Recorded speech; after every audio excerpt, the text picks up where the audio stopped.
dangerous. Ça y est, j'ai enfin pu voir The Neon Demon. Je l'ai vu 2 fois en avant-première parce que Paris est une ville fabuleuse. Et j'en sors heureux. C'est tellement agréable qu'après avoir mis la barre si haute pour ce film, il la dépasse largement. J'ai adoré The Neon Demon en tant qu'œuvre et surtout son apport sur la filmographie de Refn. Bon, The Neon Demon, pour ceux qui n'auraient pas suivi, c'est l'histoire d'une jeune fille de 16 ans qui arrive à LA avec pour rêve de devenir mannequin. Et elle se rend compte que le milieu qu'elle intègre est très particulier et rempli de personnes mal intentionnées. Ouais, la mode quoi. Bon, les acteurs sont tous très bons. Elle Fanning est très bien, toutes les actrices secondaires sont géniales aussi. Karl Glusman qu'on a pu voir dans Love est bon, mais le rôle ne lui permet pas de s'imposer réellement. Et Keanu Reeves, pour le peu qu'on le voit, joue vraiment bien. C'est marrant, mais j'ai remarqué que la plupart des acteurs qui ont travaillé avec Refn lui doivent beaucoup dans leur carrière. C'est lui qui a propulsé Mads Mikkelsen, redonné ses lettres de noblesse à Ryan Gosling, promu Tom Hardy, donc j'espère qu'Elle Fanning et Jenna Malone vont connaître le même destin, parce qu'elles le méritent vraiment. Et en particulier Jenna Malone, parce que Sucker Punch et Donnie Darko, c'est vachement cool. Voilà, comme ça on s'est débarrassé des acteurs et on peut s'intéresser au reste. The Neon Demon est un film quasi expérimental et déconcertant, mais finalement c'est la quintessence du cinéma de Refn. Mais poussé à l'excès volontairement, tout est exagéré, les réactions, les dialogues, les passions, certaines scènes gore, l'humour grinçant, les lumières et les couleurs. J'ai l'impression qu'il s'amuse à accentuer tout ce que les gens reprochent à son cinéma, et c'est bien marrant. Mais c'est également la confirmation du caractère obsessionnel de Winding Refn. Il est obsédé comme nous tous par la beauté. La beauté des choses, qu'elles soient esthétiques, physiques ou conceptuelles. La beauté dans sa globalité. Et le film traite de cette fascination. Jessie est traitée comme la plus belle jeune femme du monde qui l'entoure l'envie et la trouve sublime. Et comme je l'ai dit, c'est aussi un film sur la beauté esthétique. J'ai rarement vu un film aussi maîtrisé niveau photographie. Dès le début du film, avec cette scène surréaliste de performance artistique plongée dans le noir avec une lumière stroboscopique, je suis resté bouche bée.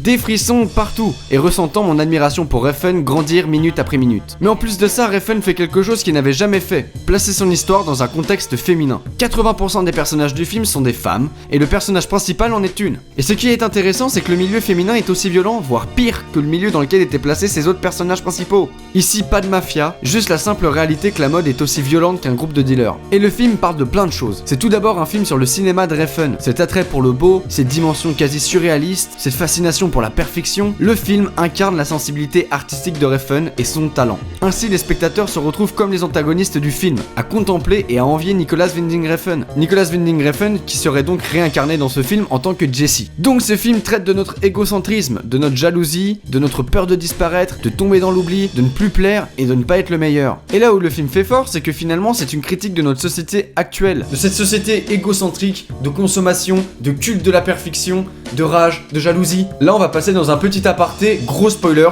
donc si tu n'as pas vu le film et que t'as pas envie de te faire trop spoiler, va chez Timecode. Alors c'est quoi ce putain de triangle ?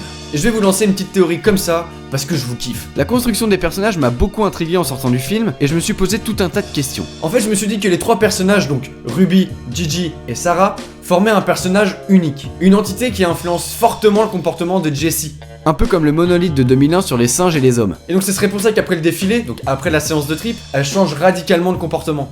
Et donc les 3 personnages seraient indissociables et formeraient une entité qui donne la forme finale à Jessie. Et c'est pour ça qu'à la fin elle devient suffisante, imbue d'elle-même, égocentrique. Et c'est pour ça qu'à la fin elle se fait attaquer par les 3 filles en même temps. D'ailleurs au deuxième visionnage, j'ai remarqué que lorsque les 3 filles poussent Jessie dans la piscine, elle forme un triangle qui enferme Jessie. Que les seuls personnages féminins auxquels elle parle, hormis la directrice de casting, c'est ces 3 filles. Donc ce triangle démoniaque est composé de néons. Donc The Neon Demon, on se dit ce que je viens de dire c'est pas complètement con. Voilà, c'est discutable mais cette idée me plaît bien. Donc en plus d'être une putain d'œuvre unique, c'est un film qui s'inscrit parfaitement dans la filmographie de Refn. Et comme tous les films de Refn, il faut d'abord s'intéresser au titre.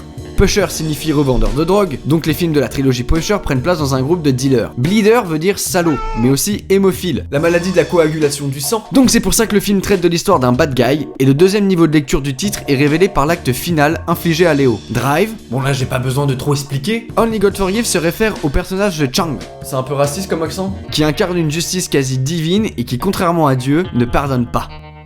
Et là, The Neon Demon, le néon démoniaque, ou le démon néon, se réfère au milieu du mannequinat, avec plein de projecteurs, etc. Et surtout à ce putain de triangle, mais également métaphoriquement à Hollywood. L'histoire prend place à LA, il y a forcément une raison. Donc le film est également une satire d'Hollywood, une critique de tout le paraître et de la jalousie qui y règne. Après, comme le reste de sa filmographie, The Neon Demon fonctionne par ce que j'appelle Des rappels esthétiques Winding Refn. Ouais, j'aime inventer des mots, c'est mon petit côté Ségolène Royal. Sur le plan esthétique, The Neon Demon rappelle fortement l'ambiance hypnotique et les jeux de lumière à outrance d'Only God Forgives. Mais sa filmographie est comme ça, ces films se font écho entre eux. Par exemple, la scène de l'ascenseur, oui, encore elle, où l'instant amoureux, le baiser est plongé dans le noir et où les amants sont éclairés par une lumière aveuglante, c'est un rappel de l'amour naissant de Lenny et Léa à la fin de Bleeder. Mais il y a aussi des rappels et des échos dans le même film. Ici, par exemple, les mains qui poussent le mur dans une scène de rêve fait écho à la scène de viol qui se passe plus tard. Le rouge à lèvres violet mis sur les lèvres de Jessie au début, et qui par conséquent la symbolise, revient lorsque Ruby dessine un smiley de mort, et donc c'est plein de sens. Esthétiquement également, on remarque beaucoup de similitudes avec ses anciens films, mais là on en parlera dans la 3ème vidéo. Et ouais, je tease. Comme d'habitude, Refn sexualise son film. La violence, les poses, les jeux de lumière, la musique. Il y a plusieurs scènes érotiques, dont une en particulier assez crue et spéciale. Mais je la trouve plutôt belle en fin de compte, elle est pleine de sens. Elle représente cette frustration qu'on a en nous et qui doit sortir à un moment ou un autre.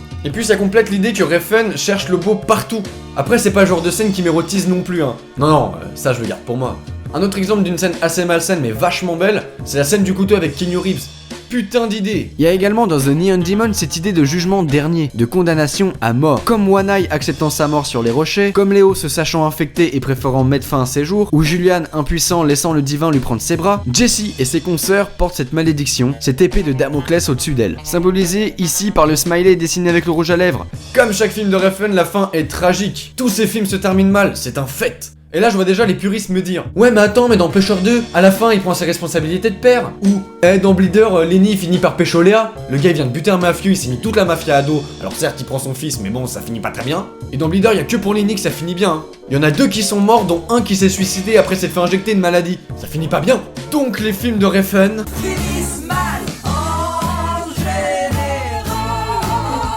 Et c'est là où ce que j'ai dit sur Refn dans la première vidéo est vérifié. C'est un véritable auteur et un très grand artiste. C'est le genre de film que tu vois qu'une fois par an. C'est pareil pour Love l'année dernière, pour Nymphomaniac il y a 2 ans. Ce sont des expériences artistiques sensorielles et en même temps un dialogue entre le réal et son public sur son propre cinéma. J'adore ça, j'adore The Neon Demon et j'adore le cinéma de Winding Refn. Voilà, cette vidéo touche à sa fin. N'hésitez pas à donner votre avis dans les commentaires. Je veux que cet espace devienne un lieu où tous ceux qui regardent peuvent apporter ce qu'ils savent et partager leur vision du cinéma. Sur ce, on se retrouve bientôt pour la 3ème partie consacrée à la technique. Gardez la pêche et allez voir The Neon Demon.